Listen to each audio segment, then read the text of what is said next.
আল্লাহ বলেন, ওয়ামা খালাকতুল জিন্না ওয়াল ইনসা ইল্লা লিয়াবুদুন, আমি জিন ও ইনসানকে সৃষ্টি করি নাই, হ্যাঁ করেছি একমাত্র ইবাদতের জন্য। নবীজি বলেন, লা তাআতা লি মাখলুকিন ফি মাসিয়াতিল খালিক, আল্লাহকে অসন্তুষ্ট করে পৃথিবীর ভিন্ন কারো হুকুম মানা হারাম। আল্লাহকে অসন্তুষ্ট করে পৃথিবীর কারো হুকুম মানা যাবে? এটা হলো তরজমা। ব্যাখ্যা কি হবে? বলে আল্লাহকে বেজার করে পীরের কথা মানা হারাম, আল্লাহকে বেজার করে অসন্তুষ্ট করে নেতার কথা মানা হারাম। এখন একজনে যদি বলে, হুজুর নেতার কথা মানা হারাম, কোন আয়াতে আছে? এরকম তার ছাড়া বহু সমাজে আছে না নাই? রসুল বলেন আল্লাহকে বেজার করা যাবে না, দুনিয়ার সব বেজার হোক, আল্লাহকে বেজার করা যাবে না। কেন? বলে দুনিয়ার সবাই স্বার্থপর, আমাকে দিছে অনেক কিছু আমার মা বাবা, কিন্তু আমার আল্লাহ যে আমাকে যা দিয়েছেন এর 1000 কোটি ভাগের 1 ভাগও আমার মা বাবা আমাকে দেন নাই। এবং আমার মা বাবা যা দিয়েছেন পেছনে স্বার্থ আছে, আছে না নাই? সোনার বাংলায় তাকায় দেখেন, স্বার্থ না থাকলে মা বাবা সন্তানকে জবাই করে কেন? এই আকাম চলে না? চলে না? আবার স্বার্থ যদি না থাকে, সন্তান মা বাবাকে জবাই করে কেন? স্ত্রী স্বামীকে জবাই করে, স্বামী স্ত্রীকে জবাই করে। শুধু কি তাই? লজ্জা লাগে বলতে, বাবা তার আপন মেয়েকে হোটেলের মধ্যে ঢুকায় বলে, আজকে রাতের জন্য তুই আর মেয়ে না, তুই আমার স্ত্রীর মতো। নাউজুবিল্লাহ, আসে না? এটা কি ইন্ডিয়ার খবর? সোনার বাংলার তাজা খবর। আল্লাহ পাক আমাকে আপনাকে যা দিয়েছেন কোন স্বার্থের দিকে তাকান নাই। আল্লাহ যদি স্বার্থপর হইতেন, আল্লাহর দেওয়া পানি, আল্লাহর দেওয়া সূর্যের আলো, চাঁদের আলো, আল্লাহ পাক এত কিছু আমাকে দিছেন, বলে কিছুই দেয় নাই। তোর চোখ দিছে কে? আপনার আমার মতো কত সন্তান ভিক্ষা করে, 2 চোখ দেখে না, জবান আছে খায় ঠিক, কথার আওয়াজ আসে না। আমার আল্লাহ এত নিয়ামত আমাকে দান করেছেন, বিনিময় আল্লাহ কিছু চান নাই।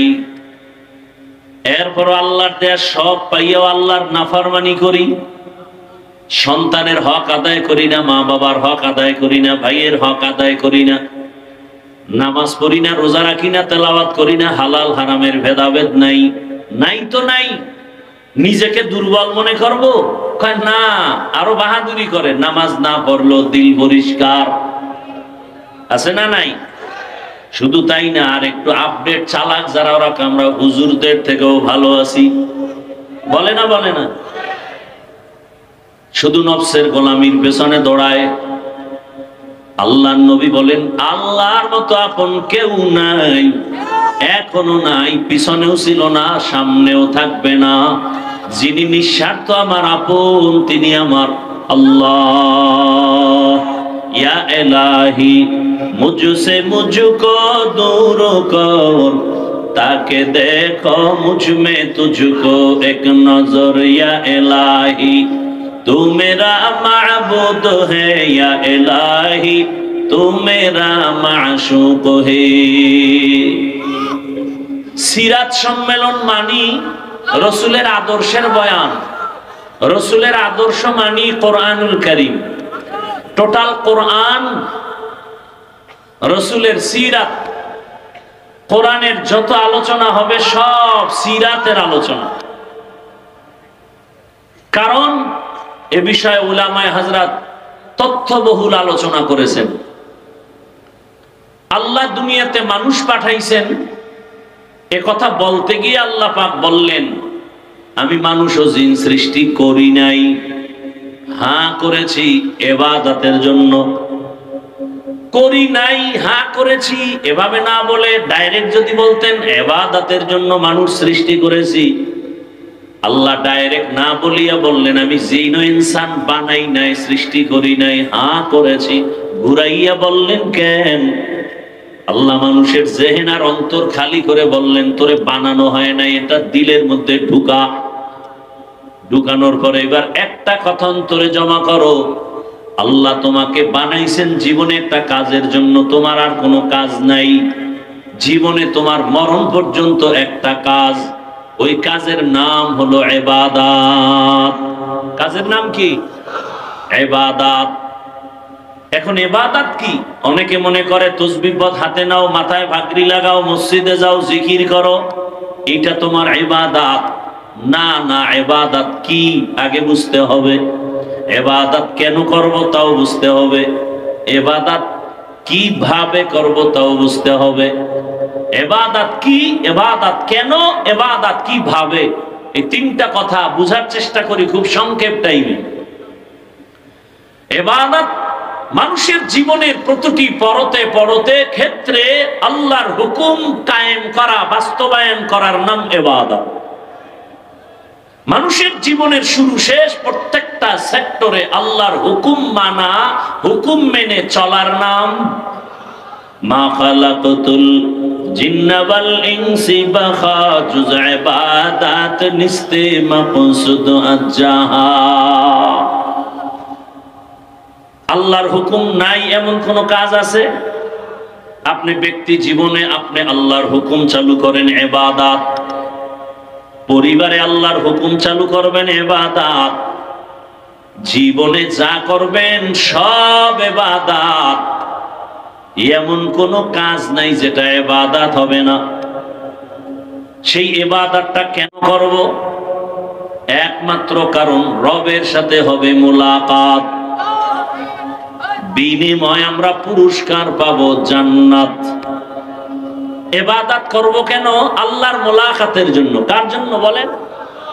আল্লাহর মুলাকাতের জন্য। ফামান কানা ইয়ারজু লিকা রাব্বিহি ফালইআমাল আমালান সালিহা ওয়ালা ইউশরিক বিইবাদাতি রাব্বিহি আহাদা। রবের যারা মুলাকাত চায়, নবী জানায় দেন, তারা নেক আমল করবে। তবে সাবধান, আমলের মধ্যে যেন, ইবাদতের মধ্যে যেন শিরিকের গন্ধ না থাকে। কারণ শিরিকের মধ্যে যারা ঢুকবে তাদের জন্য জান্নাত হারাম। ওয়া মান ইউশরিক বিল্লাহ ফাকাদ হারামাল্লাহু আলাইহিল জান্নাহ। রবের সাথে হবে মুলাকাত, বিনিময়ে পুরস্কার পাবো কি? ইন্নাল্লাযীনা আমানু ওয়া আমিলুস সালিহাত কানাত লাহুম জান্নাতুল ফিরদাউসি নুজুলা। ইবাদত কি? বলে জীবনে আল্লাহর হুকুম মানার নাম। ইবাদত কেন করব? রবের সাথে মুলাকাত, পুরস্কার পাবো জান্নাত। ইবাদত কিভাবে করব? সিস্টেম কি হবে? ডাক্তার বলে দিবে? বলে না। ইবাদতের একমাত্র সিস্টেম, রহমতের নবীর আদর্শ অনুযায়ী তুমি ইবাদত করো। কারণ এই জমিনে একটা মাত্র আদর্শই পিওর এবং পবিত্র। সেই আদর্শ হলো মদিনাওয়ালা নবীর আদর্শ। এক কথায় দুনিয়ার সব আদর্শগুলো নাপাক, রহমতের নবীর আদর্শই হলো পাক। দুনিয়ার সব আদর্শ নাপাক, কার আদর্শ পাক? ইমামুল আউয়ালিন আল আখিরিন বহরে সদকা রাহমাতাল লিল আলামিন সাইয়্যিদুল কাউনাইন খাতমুল মুরসালিন আখির আমদ বুদে ফখরুল আউয়ালিন। দুনিয়ার সবার আদর্শ নাপাক, একমাত্র রাসূলের আদর্শই হলো পাক। দুনিয়ার অন্যদের আদর্শ নাপাক কেন? মানুষটাই নাপাক, খায়ও নাপাক, দেমাগও নাপাক। জমিনের মধ্যে যত মানুষ নতুন নতুন আদর্শ আমাদের দিয়েছে, এর দেমাগ নাপাক। 3 বেলা খাইয়া যে বিড়ি টানের কেমন পাক। কি 3 বেলা খাওয়ার পরে যারা গাঞ্জা খায়, 3 বেলা খানার পরে যারা মদের বোতল নিয়ে দৌড়ায়, এখন দেমাগ পাক। কথা বলেন না কেন? মদ পান করে কেউ জিকির করেনি, বরং মদ পান করেই মাথা পাগল, মাথা খারাপ হয়ে গেছে, বউরে মা কয়, দেমাগ পাক না। এরপরে কত আকাম করে, চোখের গুনাহ, হাতের গুনাহ, জবানের গুনাহ, অন্তরের গুনাহ, চুরি, ডাকাতি, জুলুম, অত্যাচার, সুদ, ঘুষ, সব মিলায় দেখা যায় পুরো মানুষটাই নাপাক। এর থেকে যদি কোনো থিওরি জমিনে আসে সেটাও নাপাক। আর আমার রসুলের আদর্শ কেমন পাক, আমার রহমতের নবী নিজেই পাক। আমেনা বলেন, দুনিয়ার নারীরা বাচ্চা গর্ভে আসার পরে মাথা ব্যথা, পেটে ব্যথা, কত রোগ। আর আব্দুল্লাহর সন্তান মুহাম্মদ আমার গর্ভে আসছে, আমার কোনো রোগ নাই। দুনিয়াতে বাচ্চা আসার আগে মা পাগলের মতো কান্নাকাটি করে চিৎকার, আমি আমেনার কিছু হয়নি। জমিনে বাচ্চাগুলো আসিয়া কান্নার আওয়াজ। আর আমার সন্তান মুহাম্মদ দুনিয়াতে আসা মাত্র শুকর আদায় করেছেন আমার রবের শুকর। দুনিয়ার বাচ্চা আসে খতনাবিহীন, আমার সন্তান মুহাম্মদ আসছে খতনাকৃত অবস্থায়। এবং আমার সন্তান এতটাই পাক, শিশুবেলা হইতে সব বাচ্চা ল্যাংটা থাকে, কিন্তু আমার মুহাম্মদের শরম জমিনের কেউ দেখতে পারে নাই শিশুবেলাই থেকে। শুধু তাই না, নবী যখন আসছেন, রবিজিকে আল্লাহ এমন পবিত্রতা অর্জনের জন্য জমিনের আদর্শ বানায়া দিলেন। রহমতের নবী জিন্দেগিতে একটা মিথ্যা কথা জীবনে বলেন নাই, জীবনে কোনোদিন নবী কাউকে একটা গালি দেন নাই। রহমতের নবী হাজারো গালি শুনছেন, কোন গালির জবাবও দেন নাই। কেমন মায়ার নবী! রহমতের নবী কোনদিন দুটো চোখ গরম করে কারো দিকে তাকান নাই। নবী যদি গরম চোখে কারো দিকে তাকায়, ও জায়গায় আগুনে পুড়িয়া ছাই হয়ে যাবে। কারণ আমার রসুলের মধ্যে সে পাওয়ার আল্লাহ দিয়া রাখছেন। আম্মা জান আয়েশা রাদিয়াল্লাহু আনহা বলেন, নবীজির ঘাম আমি বোতলে ভরে রাখতাম আর মেশক হিসাবে, আতর হিসাবে ব্যবহার করতাম। রহমতের নবী যেখানে কদম রাখেন, ওই জায়গা থেকে, ওখান থেকে মেশকের ঘ্রাণ। কেমন মায়ার নবী! রহমতের নবীর শরীর মোবারকে মশা মাছি পড়ে না, হারাম। মেঘের খণ্ড ছায়া দেয়, সূর্যের গরম যেন রহমতের নবীর কষ্ট না হয়। রহমতের নবী এতটাই পাক, এমন এক টাইমে মক্কা নগরীতে আসছেন, মক্কার জমিনের মানুষ ছিল না পাক। নিজে বাবা হইয়া কন্যা সন্তানের গলা টিপে মেরে ফেলে, কতটা নিকৃষ্ট। মক্কার মানুষ, নারী আর পুরুষ একসাথে হইয়া উলঙ্গ বাইতুল্লাহ তাওয়াফ করে। রহমতের নবীর আদর্শ নিয়া এই মানুষগুলো যখন দাঁড়ায় গেল, এতটাই পিওর আর পাক হয়ে গেল, আল্লাহ পাক লিস্টি পাঠায় দিয়া কয়, যা জিবরাইল আমার রসুলের কাছে লিস্টি দাও, মক্কার এই 10টা মানুষের আমি আল্লাহ বিনা হিসাবে জান্নাতের ঘোষণা দিলাম। তাহলে নবীর আদর্শ পাক, বাকি দুনিয়ার সবার আদর্শ না পাক। সারা বাংলাদেশের যুবকদের বলি, আজও বলে যাই, যুবক বাবারা, ব্যানার টানাও, 2 ফিট 3 ফিট ব্যানার বানায় বানায় লাগাও। 200 টাকা খরচ হলেও ব্যানার লাগাও, সারা দেশের মধ্যে। আর ব্যানারে স্লোগান লেখো, দুনিয়ার সবার আদর্শ না পাক, মদিনার রসুলের আদর্শই পাক। আর একটা ব্যানার বানাও, ওই ব্যানারে লেখো, আল্লাহর জাতের কসম, আমার এই জমিনে যতদিন পর্যন্ত রসুলের আদর্শ কায়েম হবে না, ততদিন পর্যন্ত চাপাবাজি চলবে, জমিনে শান্তি আসবে না। চাপাবাজি চলবে, দিয়ে দিব সব, এইভাবে চলবে, জমিনে শান্তি আসবে না। শান্তির ঠিকানার নাম ইসলাম। শান্তির ঠিকানার নাম কি? ইসলাম। ইসলাম ছাড়া সব অশান্তি। এইবার আল্লাহ তাআলা রহমতের নবী পাঠায় দিলেন, শান্তির দূত বানায়া।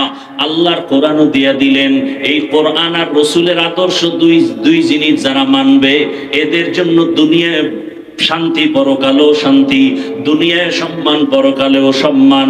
এরে নবীর উম্মতের দল, আল্লাহর কোরআন রসুলের আদর্শ ছাড়াই জমিনে শান্তি কোনোদিন কেউ দিতে পারে নাই, কিয়ামত পর্যন্ত পারবেও।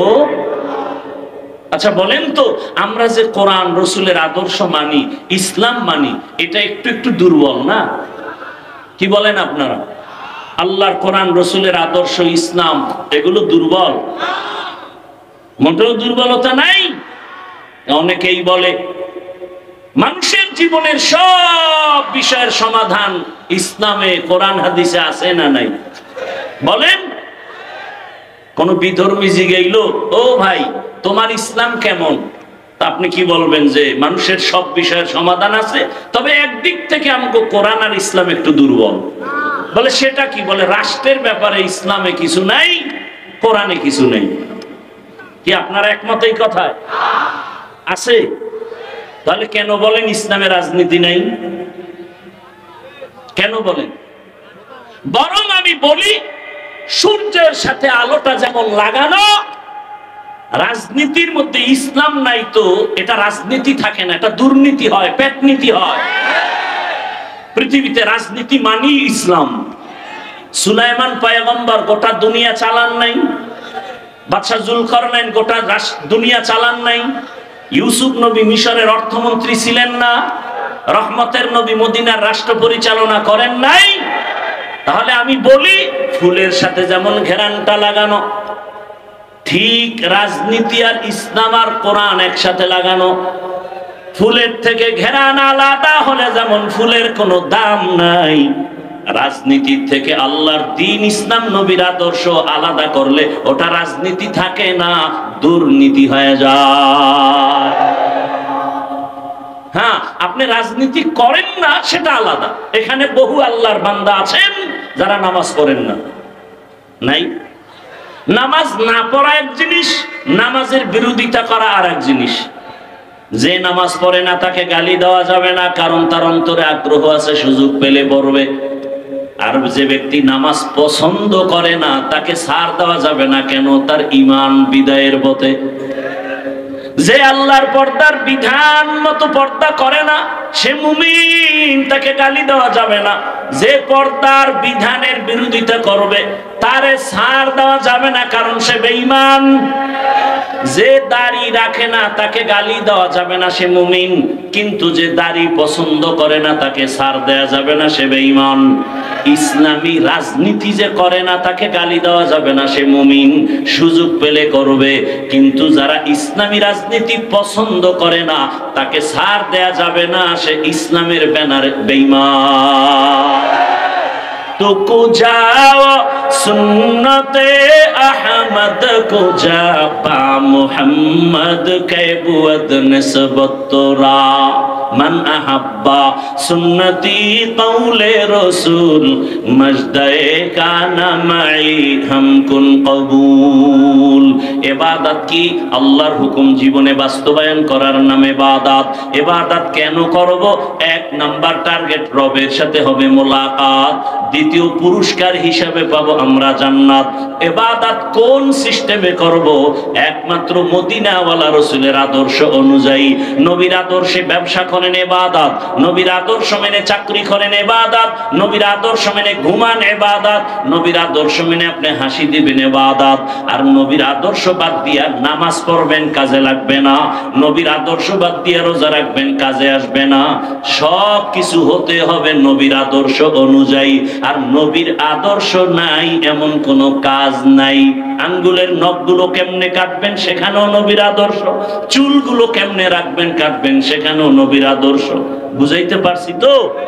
তাহলে নবীর আদর্শ পারফেক্ট এবং পিওর, পবিত্র, বাকি সব আদর্শ নাপাক।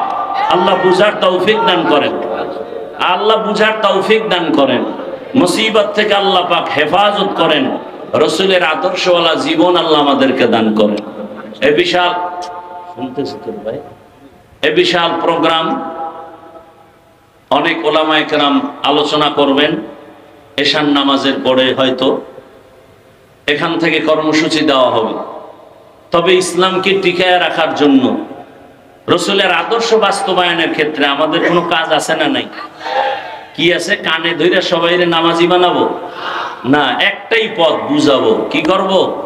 বুঝাবো এবং সার্বিক সহযোগিতা করব ইনশাআল্লাহ। এরকম ওয়াজ মাহফিলের দ্বারা ফায়দা আছে না নাই? এটার দ্বারা ফায়দা, ইসলামী লাইনে যত খেদমত, এটার দ্বারা ফায়দা সব থেকে বেশি, সব থেকে বেশি। এটাকে টিকায় রাখার জন্য দোয়া করতে হবে, সহযোগিতাও করতে হবে। রাজি আছি ইনশাআল্লাহ? আপনাদের কাছে স্বেচ্ছাসেবক যাবেন, আপনারা এই প্রোগ্রামের জন্য 1000, 500, 100 যা পারি আল্লাহর রাস্তায় একটু সহযোগিতা করি। দান করলে হায়াত বাড়ে। নেমে যান সবাই।